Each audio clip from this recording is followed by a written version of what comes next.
नमस्कार। भारत में agriculture development की रणनीति का एक महत्वपूर्ण जो पहलू रहा है, वो उचित कृषि कीमत को लागू करना रहा है और इसी संदर्भ में न्यूनतम समर्थन मूल्य मिनिमम सपोर्ट प्राइस एमएसपी एक महत्वपूर्ण अवधारणा भी रही है। तो एमएसपी क्या होती है, यदि हम इसको जानें तो हम जानते हैं कि सरकार द्वारा दी जाने वाली यह एक न्यूनतम कीमत होती है जिस पर किसान चाहे तो सरकार को अपनी फसल बेच सकता है यदि बाजार की कीमत कम है। तो इस प्रकार एमएसपी किसानों को बाजार जोखिम यानी कि मार्केट रिस्क के प्रति जो सुरक्षा है वो प्रदान करती है। यह हम जानते ही हैं कि भारत में एमएसपी की अवधारणा को लक्ष्मीकांत झा समिति की सिफारिशों पर 1965 में लागू किया गया था और कृषि लागत एवं मूल्य आयोग commission for agricultural cost and prices CACP की सिफारिशों के आधार पर एमएसपी की घोषणा फसलों की बुआई से पहले की जाती है ताकि किसान किसी फसल की बुआई करने या न करने का निर्णय ले सके। तो एमएसपी के बारे में सुझाव तो कृषि लागत एवं मूल्य आयोग यानी सीएसीपी द्वारा दिया जाता है, लेकिन इसके बारे में अंतिम निर्णय आर्थिक मामलों की मंत्रिमंडलीय समिति cabinet committee on economic affairs द्वारा ही लिया जाता है। गन्ने के लिए FRP fair and remunerative price के संदर्भ में भी इसी प्रक्रिया को लागू किया जाता है। वर्तमान में सरकार द्वारा कुल मिलाकर 26 फसलों के लिए एमएसपी की घोषणा की जाती है। तो आइए अब यह जानने की कोशिश करते हैं आखिर न्यूनतम समर्थन मूल्य का निर्धारण किस प्रकार होता है, यह एमएसपी कैसे तय होती है। तो इसके लिए हमें जानने की जरूरत है पहले उत्पादन लागत को। तो उस उत्पादन लागत के आधार पर हम फिर इस बात को देखेंगे कि किस प्रकार से एमएसपी तय होती है।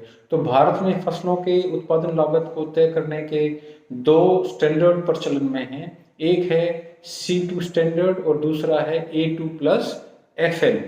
तो ये दो स्टैंडर्ड हो गए, C2 स्टैंडर्ड और A2 plus FL।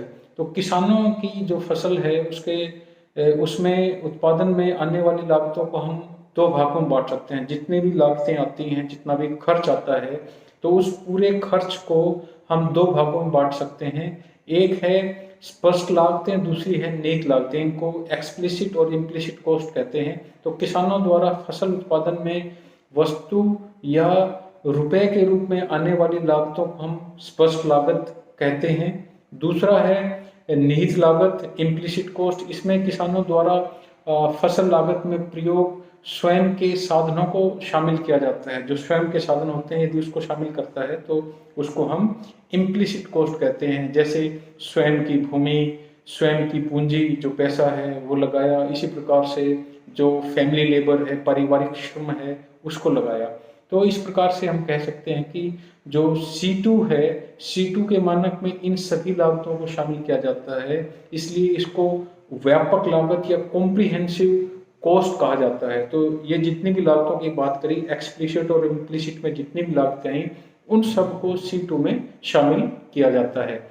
A2 plus FL में सभी प्रकार की स्पष्ट लागतों, जिसमें भूमि का किराया सहित को तो शामिल किया जाता है, किंतु निहित लागतों में सिर्फ परिवार के श्रम को शामिल किया जाता है।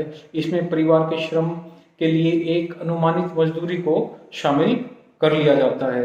तो इस प्रकार इससे स्पष्ट है कि A2 प्लस FL में निहित लागतों के अंतर्गत केवल परिवार के श्रम को ध्यान में रखा गया है। स्वयं की भूमि के लिए लगान और पूंजी के लिए ब्याज को ध्यान में इसमें नहीं रखा गया है। यही कारण है कि किसान और किसान संगठनों द्वारा लगातार इस मुद्दे को उठाया जा रहा है कि सरकार ने एमएसपी के लिए राष्ट्रीय किसान आयोग की सिफारिशों को पूरी तरह लागू नहीं किया है।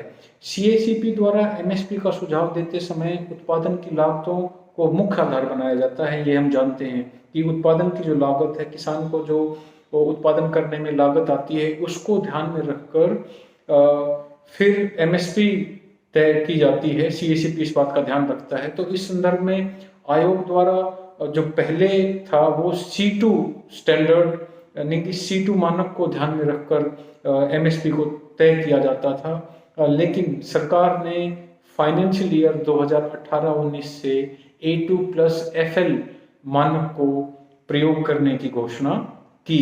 तो इस प्रकार से अब जो वर्तमान में CACP द्वारा A2+FL मानक के आधार पर ही फसलों की उत्पादन लागत निकाली जाती है और सरकार द्वारा MSP का निर्धारण इसी उत्पादन लागत की तुलना में 50% ऊपर किया जाता है।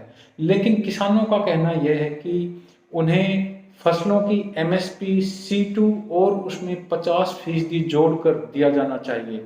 यानी कि मानना यह है कि जो A2+FL के आधार पर MSP तय की जाती है वो MSP पहले की ही तरह है, जो पहले हमने जैसे आपको बताया कि फाइनेंशियल ईयर 2018-19 से पहले C2 के आधार पर जो तय की जाती थी कीमतें, उसी के आधार पर कीमतें तय की जाएं, जो कॉम्प्रिहेंसिव कॉस्ट है उसके आधार पर, जिसमें 50% और जोड़कर किसानों की MSP को तय किया जाना चाहिए। अगर किसानों की यह बात मान ली जाए तो सरकार की तय MSP और किसानों को जो दी जाने वाली MSP है उसमें अच्छा खासा फर्क है। तो इस प्रकार हम ये कह सकते हैं कि सरकार जो MSP डिक्लेयर करती है, जिसकी घोषणा करती है, और यदि C2 के अनुसार यदि MSP को तय किया जाए जो किसान मांग कर रहे हैं, जिसकी उन दोनों में अच्छा खासा अंतर है। और इस अंतर को ही दूर करने के लिए जो किसान हैं, किसान संगठन हैं, वो बार बार इस तरह के लिए डिमांड उठा रहे हैं। तो किसानों को MSP दिया जाना अच्छी बात है, लेकिन दिक्कत उसके कैलकुलेशन में है। MS स्वामीनाथन, जिन्होंने किसानों की स्थिति सुधारने के लिए कई सुझाव दिए थे और जो अब तक लागू नहीं हो पाए हैं, उन्हें लागू करने की जरूरत है।